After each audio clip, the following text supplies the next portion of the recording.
Welcome back to the romantic garden. Jane here.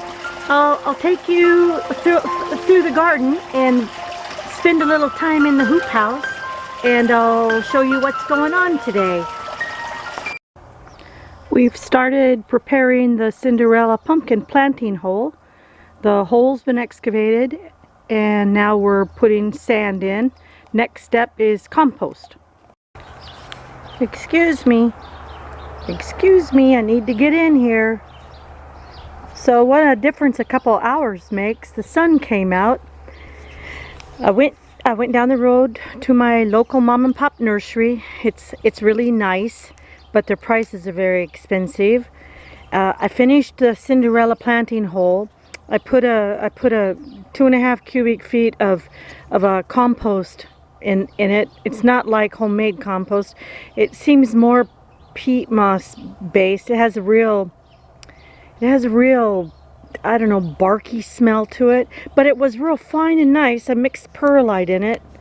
Got the hoops on, put some little rebar stakes in there, put the hoops in. It's not real big, but this isn't for the giant. Oh, and there's my shadow. Hi friends. Anyway, it's not as big as what I will build for the giant pumpkins, but this is the Cinderella pumpkin bed. So it's not a real large area, but I'm going to put 2 plants in there, and then I'll keep the most vigorous healthy. And then what's going to happen is I'm going to try and get the vines as they grow to come out under the little fence. All this stuff will get moved, all the cattle panel, all of that junk. That's going to get moved. And so I'm going to try and grow the pumpkin vines out here in the sunshine.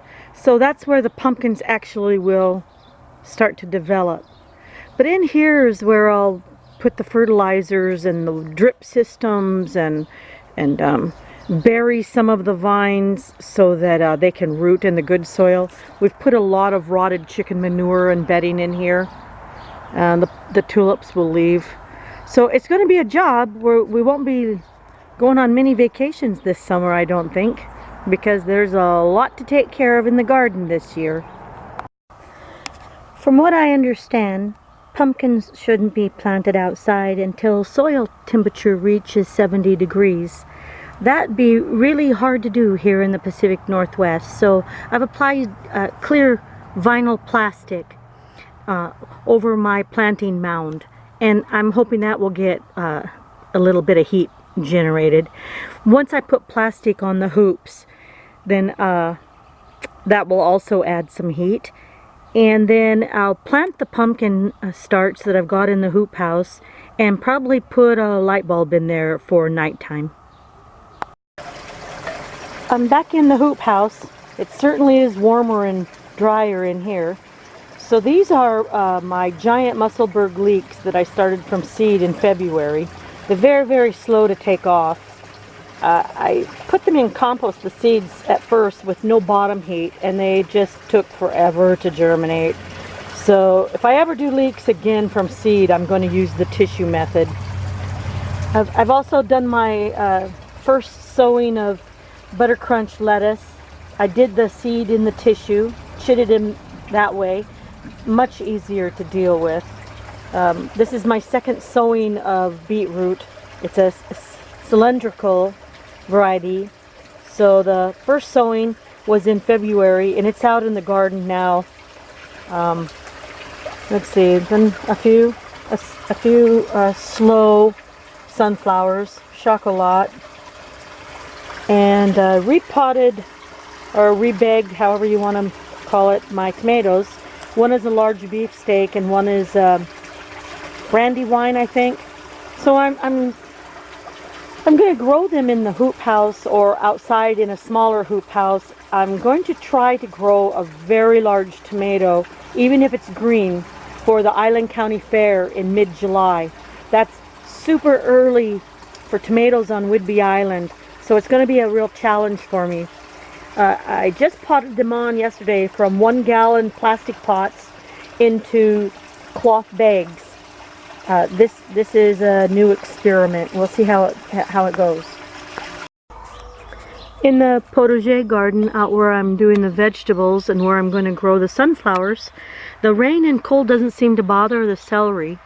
It's doing pretty well. I didn't grow this from seed. I bought a little 6-pack. So this is a giant red celery. And so far it's doing okay. Under this fleece cover in the 5-gallon containers, I've got Nantes scarlet carrot and parsnips. I don't remember what kind of parsnips. There's some beets under here too, and some radishes. There just was no more room in the hoop house, and so I moved all these cold weather vegetables outside. They seem to be doing okay.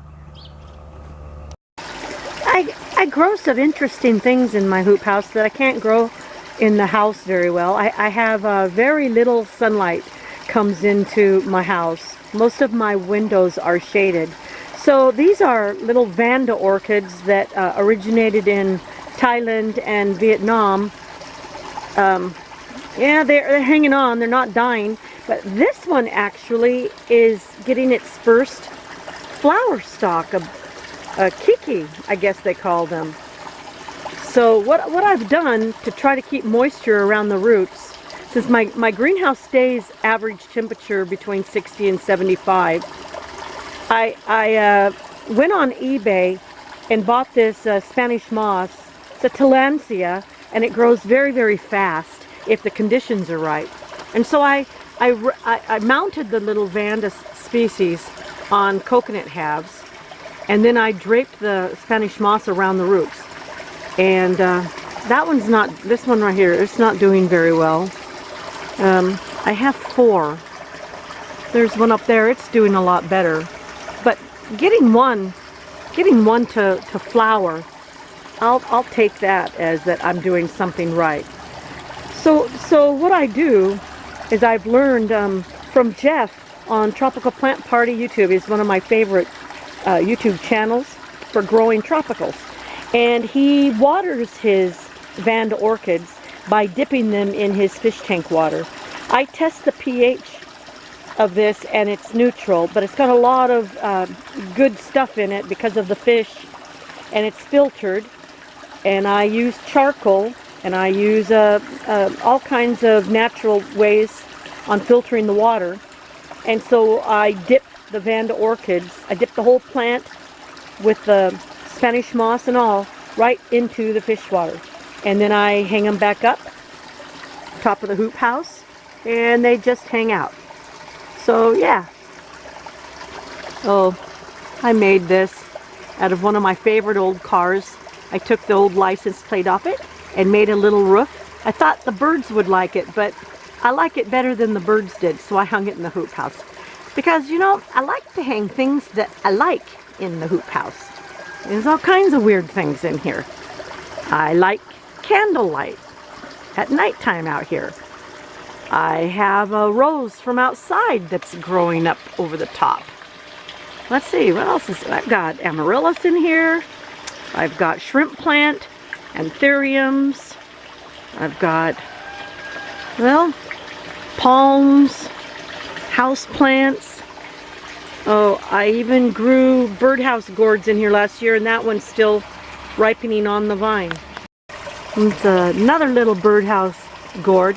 I said they're ripening on the vine. Well, they ripened on the vine, and then I cut the vines and cleared them out, and I'm just leaving the gourds hanging to let them dry out. Let's see, that's been hanging there since last August. I think it's going to take a while. So I have just a few little succulents in here. I tend to overwater succulents, so I thought these might live longer if I put them up on top of my cabezon cage, my rocks. I gathered all these rocks from out in the garden over the years, put them in cages, and it's kind of like a solar heat bank. When the sun does come out, it warms these rocks up, and then during the evening, the rocks release their heat, and it keeps these little sedums a bit warmer than if they were just outside. So, and I have my fan back there. If it does get too hot, I turn the fan on. Oh, yeah, all kinds of little weird things in here. Well, I'm getting ready to pot on a few of my seedlings that are coming along. I have a lot of giant veg seedlings that were gifted to me by a YouTube friend. Giant tomatoes, giant pumpkins, giant cucumbers, giant beets. Maybe not giant, heavy. The label said heavy tomato. I don't even know what that means. Heavy beets. I don't know. So temperature in here right now is the air temperature is 62 degrees, and the heating pads that the seedlings are on is 70. So they're over here. We've got some things chitting, some things in compost. The things that are chitting in the little plastic containers are doing much better than what I have in compost. I don't even know if some of those things will germinate. It's been 2 weeks today since I started them. Husband and I are trying an experiment. I learned this from Robotics Allotment. I can't remember his name. So anyway, he's invited me to this Keep Calm and Compost channel on Facebook, and I'm learning so much. I thought I knew something about composting. Apparently not so much. So anyway, so what we've done here is we've taken 2 old 50-gallon barrels that we've had for decades, and I just used them as rain barrels, but they always got mosquito larvae in them. So this year we filled them with 8-month-old chicken litter from the barn. You can hear my ladies and boys in the background. And weighted the tops with bricks and put little spouts on the bottom, and we're going to try and make chicken manure juice. Yeah, that doesn't sound yummy to me either. But anyway, so I'm hopeful. I'm hopeful they'll start percolating and I'll get some chicken manure juice as fertilizer. That'll be interesting to use. Over the weekend, we cleaned out the barn, and that's the result. We've got to get some sides on this, so we picked up some pallets from a local nursery, and we'll try to keep this contained. Let it break down.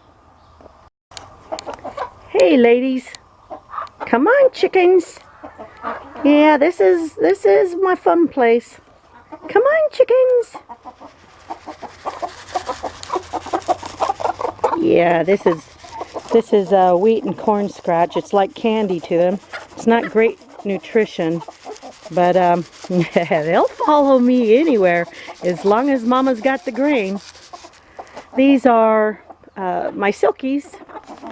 I've introduced you to my black flock, and then this is my buff flock. No chicks anymore with these guys. They're just pets.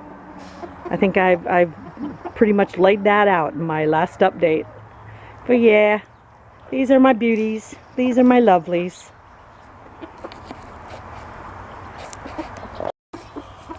Oh, and I'm an artist of sorts.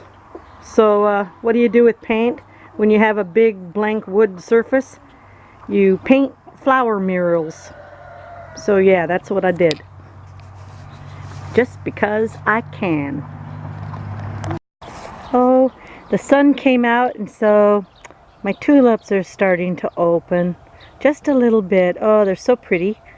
So I'm glad I stuck around and watched. These are still struggling and rotten, but maybe the sun will help them out. But those are pretty. So this concludes my latest update in the romantic garden.